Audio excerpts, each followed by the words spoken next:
সব কিছুই কম বেশি আপনার ঢাকা কেন্দ্রিক গড়ে উঠেছে।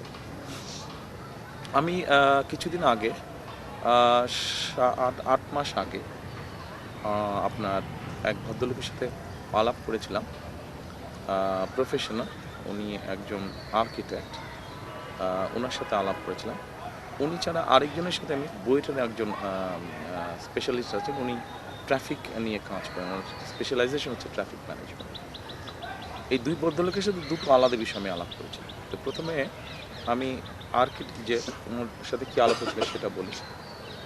একটা চিন্তা আমার ছিল, এবং কিছু কিছু দেশে আমরা দেখেছি, আমরা কোরিয়াতে দেখেছি, চায়নাতেও বোধহয় তারা করেছে।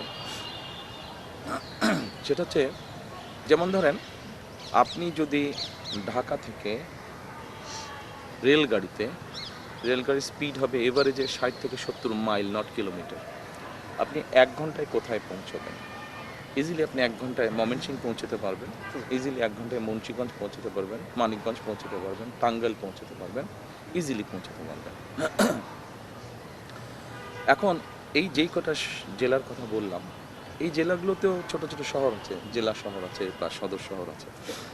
আমরা এগুলাতে পরিকল্পনার মধ্যে আছে কীভাবে করব, ডিটেলটা we are working on it. But আমাদের চিন্তার মধ্যে আছে যে এখানে আমরা ছোটো ছোটো স্যাটেলাইট টাউন গড়ে ফেলব। এখন বলতে পারেন আপনারা এত জায়গা পাবেন না।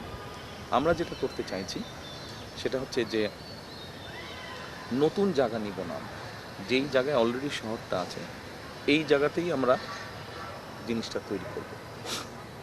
ওখানে বেসিক সাপোর্টগুলো থাকবে।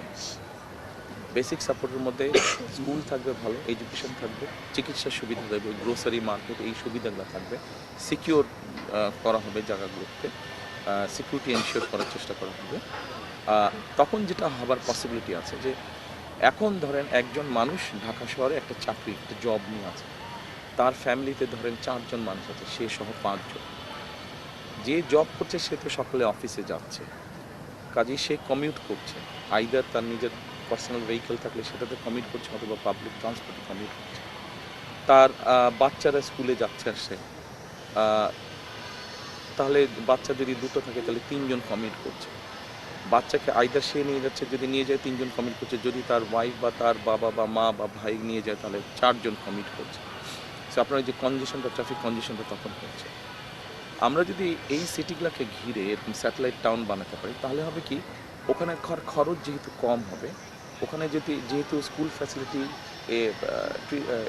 চিকিৎসা, হেলথ ফ্যাসিলিটি, এগুলোও বিল্ড আপ করবো আমরা, সিকিউর থাকবে জায়গাগুলো, খরচ কম হলে তখন আমরা ধরে নিতে পারি, যেটা আমরা দেখেছি দ্বীপের অন্য অন্য দেশে যারা এরকম করেছে, তারা ওই জায়গায় চলে যায়, ওখানে তারা থাকে, যেহেতু ওখানে তারা দেখেন সেভ মানি, ওখানে থাকলে খরচ কম হচ্ছে।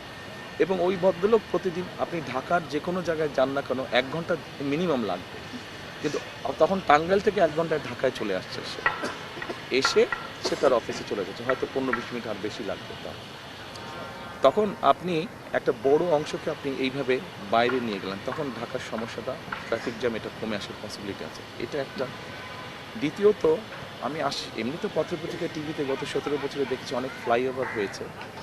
এবার আসছে যেই ভদ্রলোক বুয়েটে, ওনার সাথে যে ট্রাফিক যার স্পেশালাইজেশন, ওনার সাথে যে বিষয়টা আলাপ করছিলাম সেটা হচ্ছে যে আমরা কীভাবে এই ট্রাফিক কনজেশনটাকে কমাতে পারি। ওনাদের যেটা বক্তব্য, এখন তো ফ্লাইওভার দেখছি বা মেট্রো রেল দেখছি, তো মেট্রো রেলটা তুলনামূলক কস্টলি, জায়গাও বেশি নেয়, মেনটেন্স খরচ বেশি, সব কিছু, একজন প্যাসেঞ্জারের খরচও বেশি হচ্ছে, একটা জিনিস তৈরি করতে খরচ বেশি হলে প্যাসেঞ্জারকে তো বেশি দিতে হবে। ওনাদের বক্তব্য হচ্ছে, এবং অনেক জায়গায় আছে, মালয়েশিয়াতে আছে, চায়নাতে আছে, জাপানে আছে, বিভিন্ন, জাপান তো হিউজ, চায়নাতেও হিউজ ওরা করেছে।